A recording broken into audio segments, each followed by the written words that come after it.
Lantaran kung i-promote ng isang grupo sa social media ang kanilang inaalok na umano'y super safe na serbisyo, pagpapalaglag ng bata sa kanilang abortion clinic.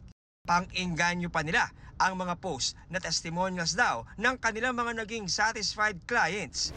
Kaya nang kumagat sa entrapment ng NBI Organized and Transnational Crime Division, wala na silang kawala. Arestado ang magnanay na 47 anyos at 20 anyos sa kanilang bahay sa Baliwag, Bulacan. Oo nga, kasama ka ate. Ikaw sumunod, di ba? Hindi, nakisap lang po ako dyan, tapos yung pag-gusto ko pumunod. Hindi, kasama ka. Yung kasama yung mama ko lang po. Ay, kayo gumagawa kayo ng kalokohan. Sino kayo magdedesisyon? Bukod sa nabawing mark money, tumambad sa mga ahente ang mga equipment na ginagamit umano sa abortion services ng mag-ina.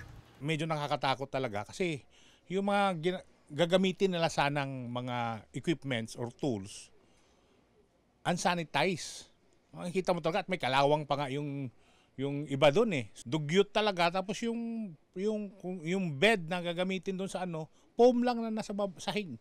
Bukod sa 20,000 pesos na bayad, may extra charges pa ang mga suspect sa kanilang mga kliyente.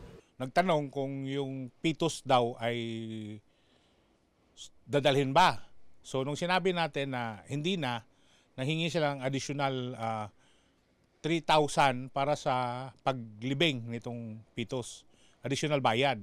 Plus yung 2,000 naman dun sa after meds. Bali 25,000 lahat ang siningil nila.